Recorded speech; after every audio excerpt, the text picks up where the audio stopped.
Steve and Jill here. Hi. Welcome to the Land Academy Show, entertaining land investment talk.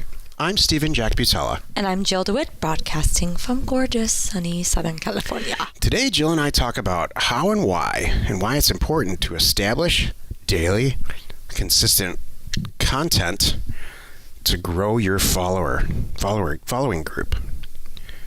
We do it with a daily podcast. Part that gets annoying, but you got to do it. Both of us have a lot to say about this because, truth told, it's not our favorite thing. It's hard. It has to get done. It does. It pays off. It does pay off. It crazy pays off. And then when you get to a certain point, you can actually hand it off. We are almost at that point. That too.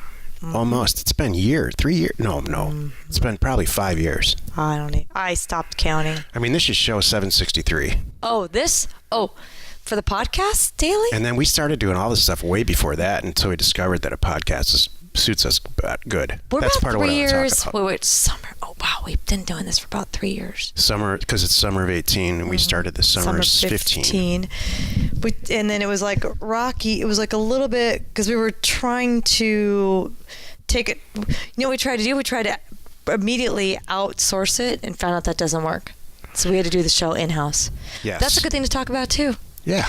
You know, who you can outsource and when you can outsource and all that.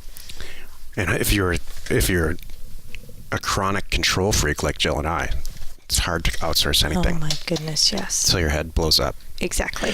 And somebody's crying. And it's usually not me. It's usually or me. you. It's not you either. It used to be me. No. Maybe once or twice. Okay. I cried probably more than twice. You just don't know it. I go do it in the bathroom. That's true. Everybody cried.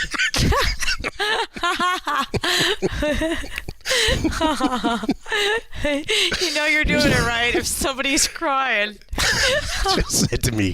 Jill said to me one time, you choose money over people. I did. And I said, you know what, Jill? I do. Yeah, exactly. And then this was like 5 years ago. Yeah. And then recently she came to me and said, this money over people thing, you were right about that. Oh, I knew it. I knew it then. I just had to really take a step back and go, oh, wait a minute. And it's not that you're being shallow. You have to find the right people, and no matter how much you pay them,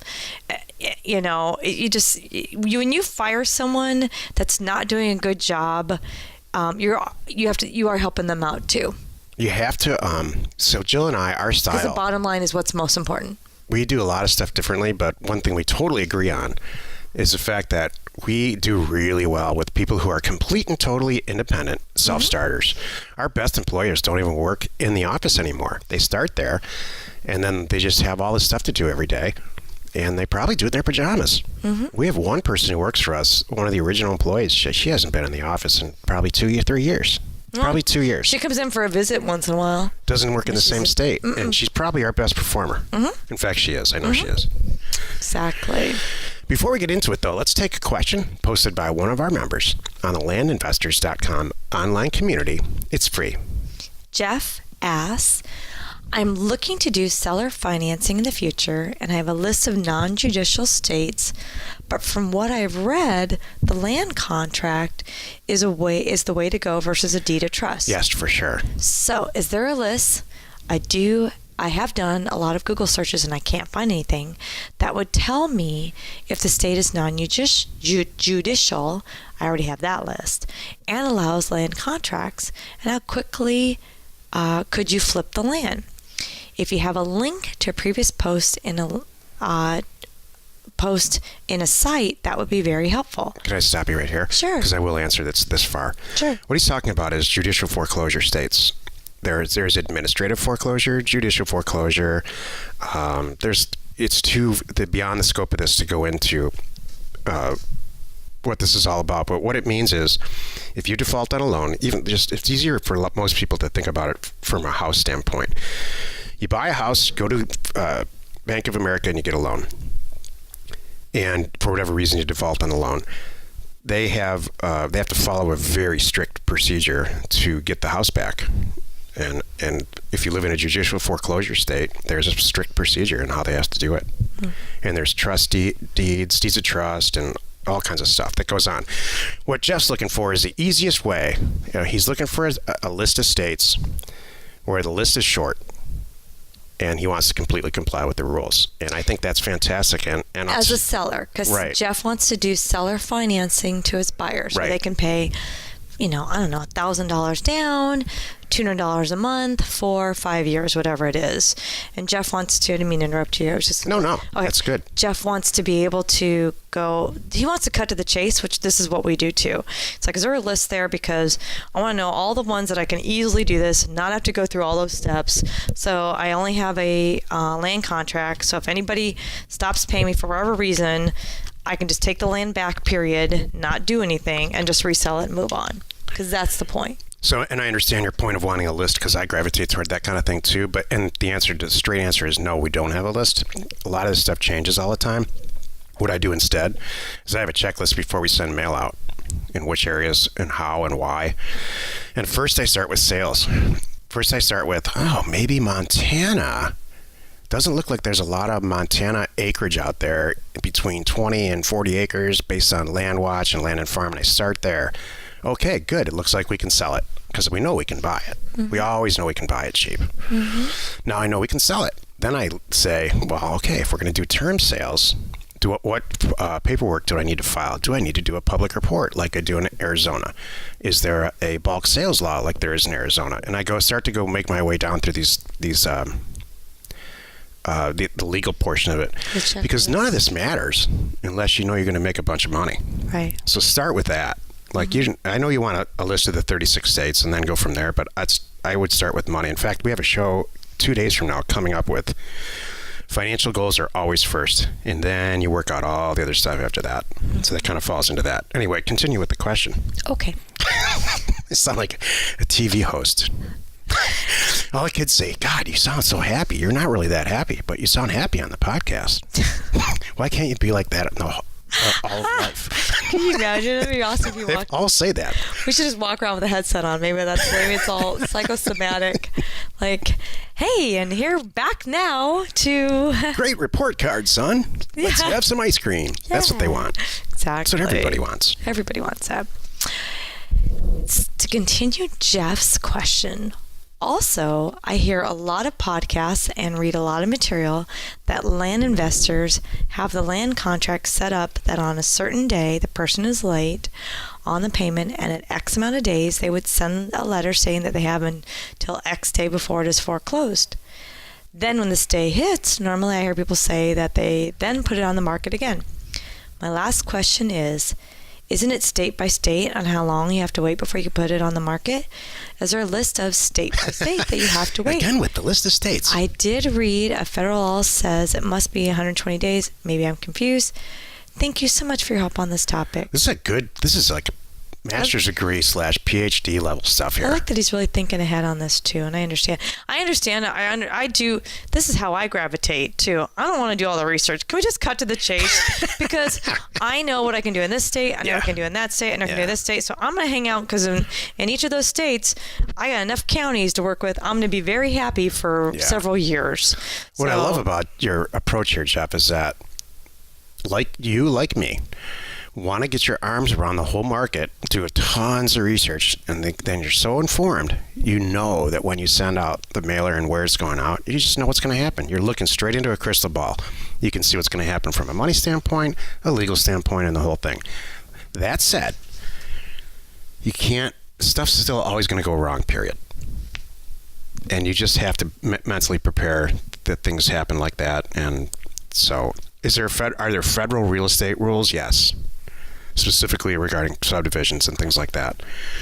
I don't think there's a federal foreclosure process. I think it's all state by state. That's what I think. Mm-hmm. I believe it's state by state. But start with where you know you're going to make some dough. Right. Here's why. If you make $30,000, $40,000 on a deal, a lot of stuff can go wrong, and you're still going to be okay. Mm-hmm. For if you're going to make $5,000 or less, or $4,000 or less, nobody really cares. There's not enough meat on the bones for lawyers to get involved and all that. So practice with some smaller properties. Let's say 5 acre. My favorite terms deals are buy a 5 acre property for $500 to $1,500, sell it for $15,000 because it's worth probably $40 on terms for a real short, 5-year period, let's say. And then when you know that's all going to work, the financial piece of that, and it will, make sure that you have a foreclosure plan, because the truth of the matter is, between 70 and 90% of these deals, they never get paid off. In my experience, if a property gets paid off on a term situation, it's because they really want it bad, and within the next 6 to 8 months, they come calling and saying, hey, if I just want to pay this off on my credit card or something, can you give me a discount? Which the answer is always yes. Can I run one more thing by you here? This is one of the things you have to think about too when you're deciding the properties. Do I want to be a terms guy? Do I want to be a cash guy? Because, those cash people never have to think about any of this stuff. No, they really don't. So that's one of the reasons why we do. The only times we even do terms properties anymore, it's something that we know we kind of want to hang on to. We kind of think that we might want it someday. So I might sell it on terms because I know that the chances are I'm going to still have it someday. And I'm not concerned about the process or how long it's going to take to get it back, and then I can use it again. I don't really care. This is a good thing to really think about. If you're hesitating, like, wow, geez, setting up these terms payments, look at all this stuff that I really do have to think about, and all the work that goes into it, and managing the payments, and keeping up with the buyers, and when their credit cards default, calling them back, and saying, hey, we need a new card on file, something like that. You have to have a conversation with yourself and decide, do you really want to go down that path? Yeah, there's nothing wrong with either way. They're just different. Or both. But in my experience, you're either a cash person or you're a terms person, and it really, he hit on it perfectly. What it really comes down to is what your financial goals are. Jill and I, for whatever reason, are very, very good at. In fact, I would argue, I do not know anyone better. I don't care how large a real estate company is, whether they buy skyscrapers or not, are great at buying property. Right. So, I think I will say I've spent at least 10,000 hours. There's a whole 10,000 hour thing. Right. So we've both combined spent way more than that. So we're just very set up to buy property really cheap, mark it up, and sell it. Mm-hmm. We're not terms people. Get out. We used to do it. I'll tell you what. So if we'll take less money to avoid this stuff. I'm good with that. That's our whole thing. Because there's always another deal around the corner for us. There's always another deal. Tomorrow, totally. Literally tomorrow, we're going to open the mail and there's another deal there. So it's easier for us just to cash it out. The successful terms people that I know in our group, are people who say some version of this. If I just made $10,000 a month and collected payments, I would be home free. And so a lot of years ago, that was my goal, many, many, many years ago, and got to it pretty quickly doing terms deals. Mm-hmm. But that's not our goal anymore. Right. Our goal is way beyond that. Our goal now is if I just made $500,000 per deal and did 1 or 2 deals a month and cleared $1 million a month, that's our goal right now. So terms doesn't make sense for us. No. But so my whole point is this. Start with your financial goals. And you know what? If your financial goals are to ramp up faster, you're going to be a cash guy. And if you're a real entrepreneur, once you get to that $10,000, you're going to say, $20,000 a month might be good. Yeah. Boy, I've heard that one. Me too. Because it's usually coming out of my mouth. Yeah, that's what I'm saying. Oh, you just gave what you actually just did that. You actually already threw yourself under the bus because you actually, and it's recorded here on show number 763, that you have a financial goal, and I know that a year from now you're going to go, I said what? Yeah. At a certain point, it just becomes numbers on a computer screen. Yep. Like whatever after where we are right now, it just doesn't. It's just another zero. It's just the thing. It's not going to change our lifestyle, where we live, where anything, what we eat, none of that. No. Today's topic: establish daily consistent content. This is the meat of the show. What the heck does that mean, Jill? What I find funny is it took us 15 minutes even just to get to the meat of the show. Oh my gosh. What's wrong with us That's today? Okay. We're just chatty, I guess. We are chatty today. Establishing daily consistent content. Doesn't that sound boring? It is. Does it sound hard? Well, we're doing Sometimes it right now. It Literally, is. right now, we're establishing our daily consistent content. So it doesn't have to be anything boring. Daily, whether it's going to the gym or doing a podcast or posting property and stuff. It's work. Daily stuff is sure. work. Daily no, stuff I is mean, work. come on. Hey, I'm the first one to say I want to goof off all the time. Can I? Nope, can't. So you have to, and you know what, this is not about, this show is really not about even our business and what we do. This is anything you do. Daily consistency is key. You're going to fall off your diet. You know, you got to show up to the office to keep your job. You know, you have to parent the kids 7 days a week. For your marriage, that's for sure. Yeah, your marriage, no. I know. But that too, you have to keep plugging along. Even if you don't have any goals to improve or get better, you just want to maintain your status quo, it still takes work every single day. But if you do consistently, you will find that you will get better. Things will become easier, I think. You know, it's funny because the people that I don't follow very many people on social media, but the ones that I do have nothing to do with like the content. Have nothing to do with the industry that they're in, and everything to do with how they present themselves and their attitude. Mm-hmm. If they present good content, I mean, I follow a couple politicians like Bill Gates, and I follow a few people that are in completely unrelated industries that we are. And not industries I even want to have anything to do with. They're just, the stuff that they say is funny, and it's interesting, and it's brief. And you know, that's what I'm talking about. That's how you forget about real estate. Nobody cares about that. Say some funny, cool stuff, and they will buy property from you eventually. That's my real whole point of this. You're right. The meat of the show is shorter than the intro. Well, okay, so what do you mean? So we talked about as daily consistent content as your life and everything. So say as a land sailor. So what land sailor? I've heard it slip. I just made a new word up. I like that. I'm a land sailor. I'm a How do you spell wholesaler. it? Well, it's like a wholesaler of land. You're a land sailor. I thought it was SAIL. No. You don't sail on the land. No, a land sailor, like wholesaler. So instead of land wholesaler, because that gets a little wordy. So what would you say to a member or someone who's flipping land or flipping properties? You want them to use daily consistent content to gain people to follow them, and then, by the way, you just happen to showcase the land that you're flipping? Yeah, I don't even know if you even showcase it, but they're driving traffic to your website. It all starts with having a website. For instance, there's some really cool graphics and GIFs and all kinds of things in the news about land that are really spectacularly amazing to me. And quite honestly, I don't think I do this enough, but like the top 100 landowners in the country. I mean, that's fascinating to me. There's all kinds of stuff going on with like population movement and migration, and which states people move into, which states people move out of. Even statistics on like how many pieces of land are available to purchase right now that are on the MLS in Manhattan, New York.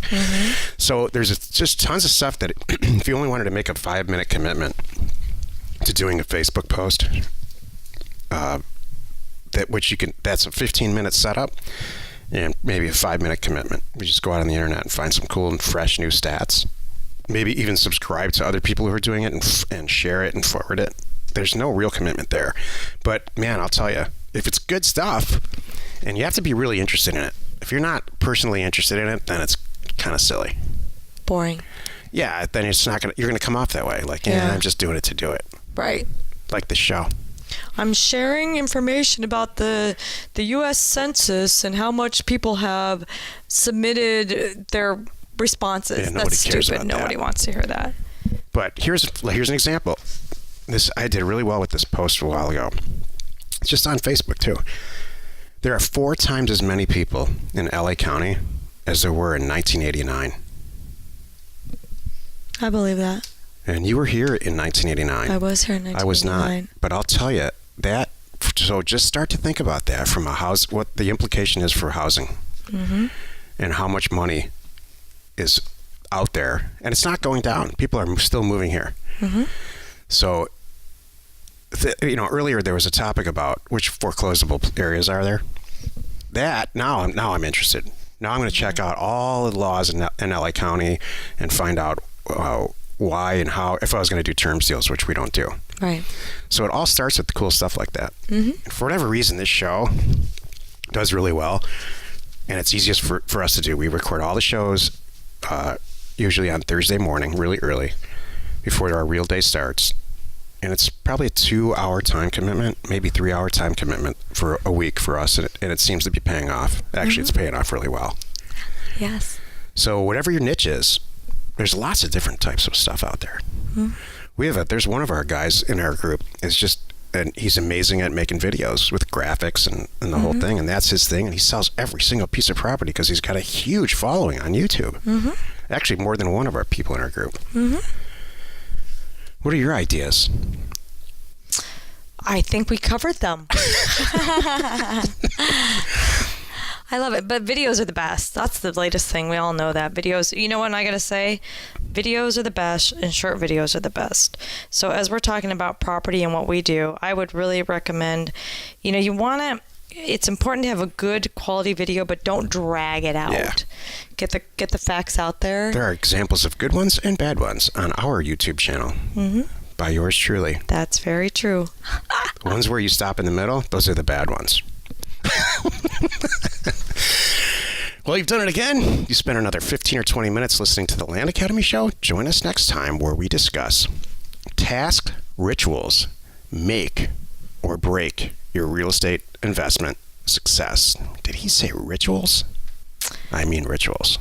And answer your questions posted on landinvestors.com. It's free. You are not alone in your real estate ambition. Share the fun by subscribing on iTunes or wherever you are listening. And while you're at it, please rate us there. We are Steve and Jill. Information and inspiration to buy undervalued property.